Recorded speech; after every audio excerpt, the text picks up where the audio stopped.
Hello everyone. In part 1 we met the Adivasis and understood how they face marginalization. Today we are continuing the same journey, but with a new group. In part 2 we will learn about minorities, especially the Muslim community, and we will not guess, we will understand using real data.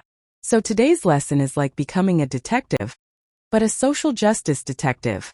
Before we begin, let's see what we are going to learn today. By the end of this class you will clearly understand what minority means, why safeguards are needed, how Muslims face marginalization using data, how economic and social marginalization are connected, and we'll learn a new important word, ghettoization. So yes, today we are learning new ideas and a new vocabulary word. Now tell me something, if a group is smaller in number, does that automatically mean they are weak? Not always, but in society, being a minority can sometimes become a disadvantage. Why? Because minority is not only about numbers, it is also about power, resources, and influence. Often the majority culture becomes the main culture in society and government. So smaller groups may struggle to get equal respect and opportunities. Point to the box. So this is the key line. Size can become a disadvantage for smaller communities. Class, why does the Constitution give safeguards? Because in a democracy, the majority is bigger, so minorities may face unfair treatment. So safeguards are given to 1. Protect minorities from cultural domination. 2. Protect them from discrimination and disadvantage. 3. Protect India's cultural diversity. 4. Promote equality and justice. And if rights are not followed, courts and the judiciary help enforce fundamental rights. Now we move to the Muslim community. According to Census 2011, Muslims are about 14.2% of India's population, but many studies show that they are often marginalized, not because of religion alone, but because they are deprived of many socioeconomic benefits. And how do we study this?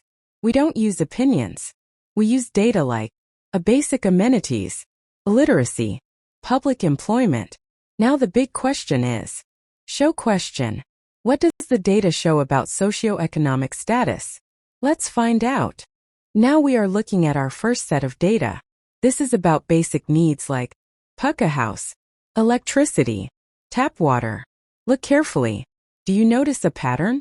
In many categories, Muslim access is lower than some other communities. Now I want you to think like a judge of facts, not feelings. Which community has the most and least access here? Yes, the data shows inequality in basic facilities. Now comes a very important part. In 2005, the government formed a special committee called the Satcher Committee. Its job was simple. Let's study the real condition of Muslims in India. And what did it find? It found that in many indicators, Muslims were comparable to SCs and STs. It also found Muslim children have fewer average years of schooling. About 25% Muslim children were never enrolled or dropped out. Now pause and think. Read question box. Do you think special measures are needed to address this? Now let's check the literacy data. This slide shows literacy rates by religion in 2011. Look at the numbers. Muslims 57%, Hindus 63%, Sikhs 67%, Christians 74%, Buddhists 71%, Jains 86%. Now tell me, who has the highest and lowest literacy rate? Yes, Muslims have one of the lowest literacy rates here. And literacy is important because it affects jobs, income, and opportunities. Now let's look at something even more shocking. Muslims are about 13.5% of the population, but look at their representation in government jobs. IS 3%, TIPS 4%, IFS 1.8%, banks and RBI 2.2%. This clearly shows one message. Read meaning box. Representation is much lower than population share in many sectors. So what does that mean? It means equal opportunity is still not reaching everyone. Now let's move from numbers to society. Economic problems are one part, but social behavior is another part. Sometimes Muslims are identified by dress, like burqa, beard, or fez. And then people start judging all Muslims unfairly. This is called prejudice. Prejudice can lead to unfair treatment, discrimination, a fear and insecurity, and sometimes it can even lead to hatred and violence. So marginalization is not only about money, it is also about how society treats people. Now we learn an important word, ghettoization. A ghetto is a locality where mostly one community lives. Sometimes a community groups together for safety, but the problem is, such areas may have fewer facilities, fewer job opportunities, fewer chances to move out, and this can create alienation from the rest of society. So ghettoization becomes one effect of social marginalization. Class, now let's clear one common misunderstanding using real data. Many people believe this myth. Muslims prefer to send children only to madrasas. But the Satcher report proved this is not true. The reality is, only 4% Muslim children study in madrasas.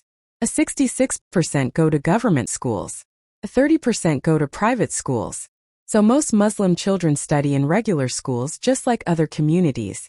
This teaches us an important lesson. We should not believe stereotypes. We should check facts and data. Now here comes the big idea of the chapter. The Muslim case shows something very important.